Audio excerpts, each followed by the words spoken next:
If you're just joining us, that the House is about to commence, there is a quorum hitch. The Speaker has directed that the quorum bell be rung for 10 minutes. This is, of course, as provided for in the House Standing Order number 34. Paragraph 1 indicates that at least 50 members of the National Assembly should be present in the chamber at the time the prayer is said and the chair is taken. If that is not present, then that will mean that the House has not corrected and cannot commence. That is what has been witnessed here, like right now. And the Speaker has directed that the quorum bell then be on, of course, for 10 minutes. That is the Standing Order number 34, paragraph 2 goes ahead to indicate that if that quorum is not present, then the bell will be rung for 10 minutes, at least to give room to the members who are yet to get to the chambers to be able to get into the chambers and enable the House attain that quorum or raise that quorum, and also for it to be able to commence. So we shall continue to go through the priority business that the members will be transacting this afternoon as we wait for the quorum to be raised. And once that quorum is raised, then we shall, without any further delay, hand the business for you to be able to follow up on. That is why we are seeing more members still making their way inside and also catching up on various matters because the House has not commenced yet. Much as the chair has been taken, that particular quorum hitch hinders the House from commencing yet. But once it's attained, then the House will be called to order and the business of this afternoon will commence.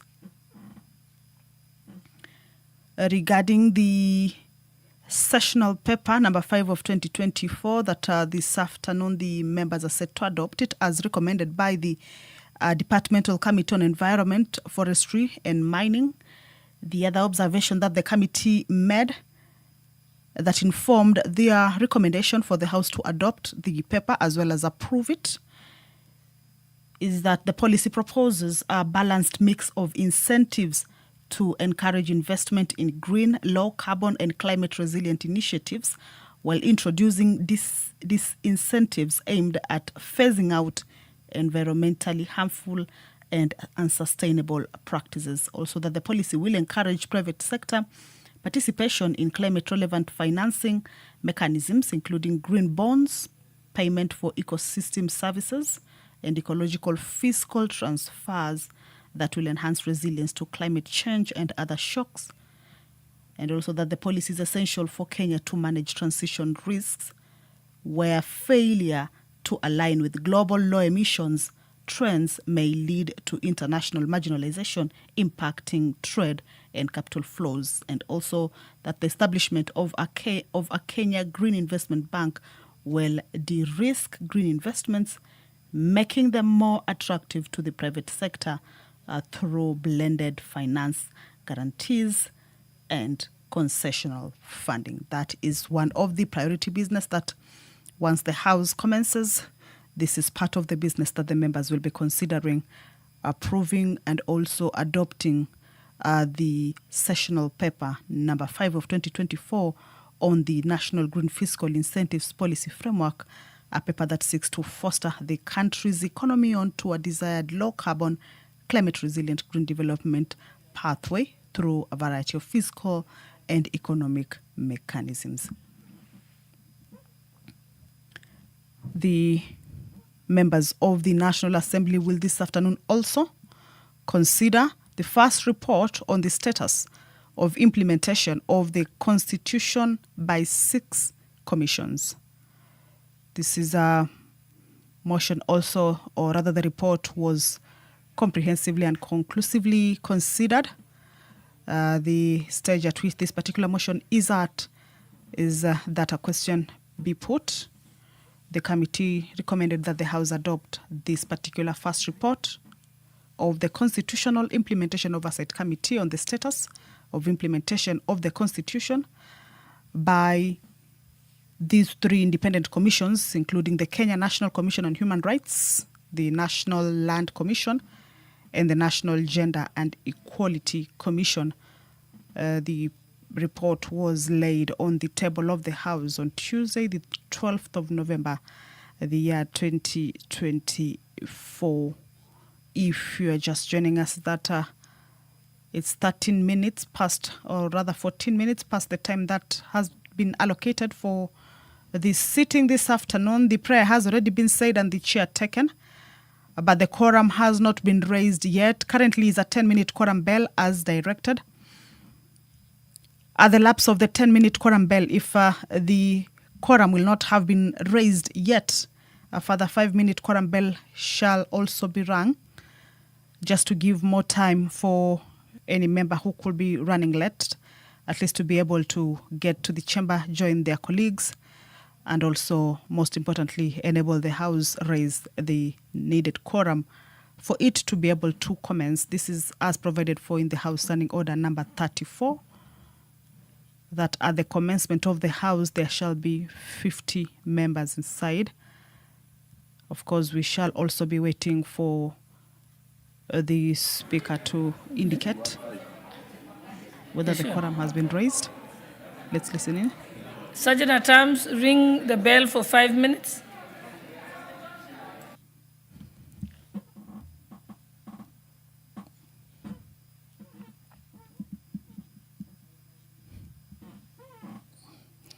So the first 10-minute quorum bell. Sergeant at Arms, you may now stop the bell. Okay, the quorum has been Let's attained. proceed. First order. Order number 1, administration of oath. Order number 2, communication from the chair. Order number 3, messages. Order number 4, petitions. Order number 5, papers.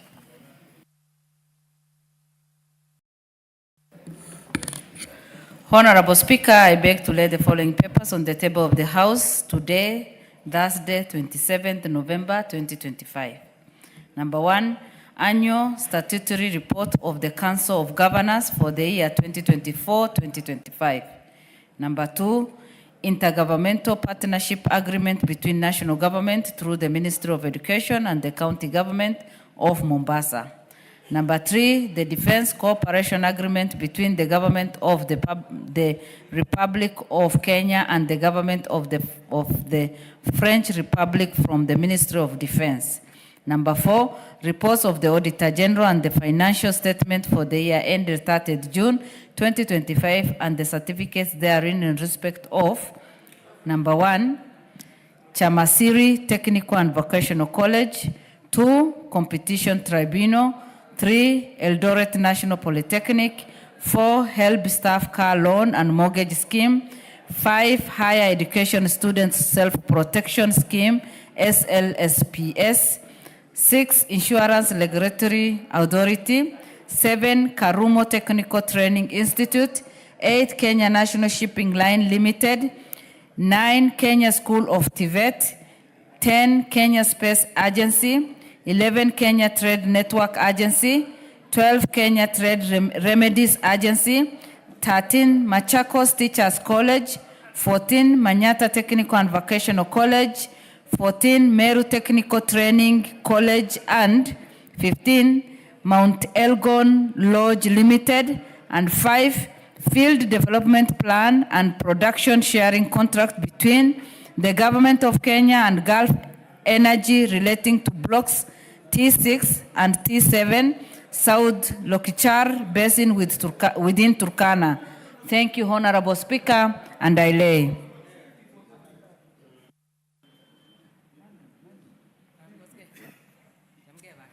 Thank you. Next order. Oh, no, there's other papers.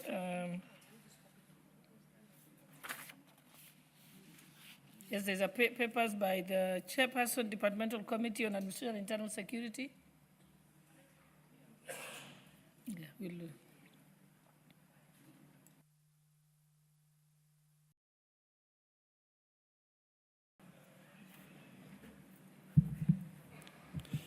Thank you very much, Madam Speaker.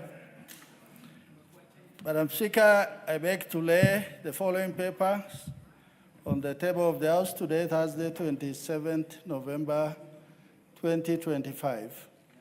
Report of the Departmental Committee on Administration and Internal Security on 1. Its consideration of the National Police Service Amendment Bill, National Assembly Bill number 39 of 2025. 2.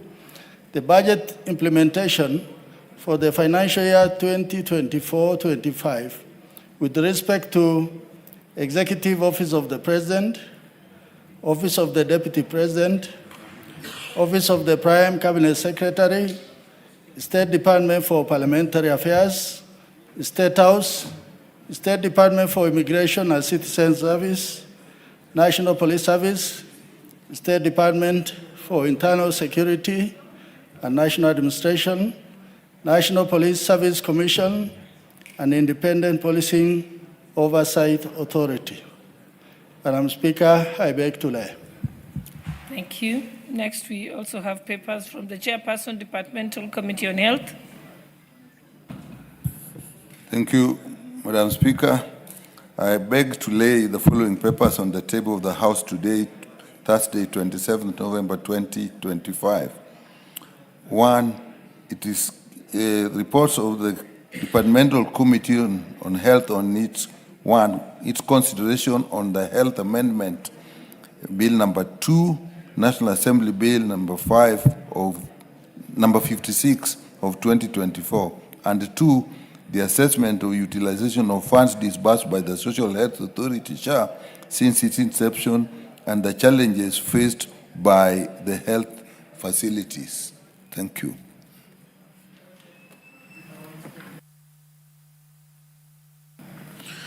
Order number 6, notices of motion. Honorable Russell, Chairperson, Departmental Committee on Administration and Internal Security. Thank you very much, Madam Speaker. Honorable Speaker, I beg to give notice of the following motion. That this House adopts the report of the Departmental Committee on Administration and Internal Security on the budget implementation for financial year 2024-25 for the following offices, state departments and agencies, laid on the table of the House on Thursday, 27 November 2025. 1. Executive Office of the President. 2. Office of the Deputy President. 3. Office of the Prime Cabinet Secretary. 4. State Department for Parliamentary Affairs. 5. State House. 6. State Department for Immigration and Citizen Service. 7. National Police Service. 8. State Department for Internal Security and National Administration. 9. National Police Service Commission and Independent Policing Oversight Authority. Thank you, Honorable Speaker. Honorable Nikal, Chairperson, Departmental Committee on Health. Honored Speaker, I beg to give notice of the following motion, that this House adopts the report of the Departmental Committee on Health on the utilization of funds disbursed by the Social Health Authority since its inception and the challenges faced by health facilities, laid to the table of the House on Thursday, 27th November 2025. Thank you, Honorable Speaker.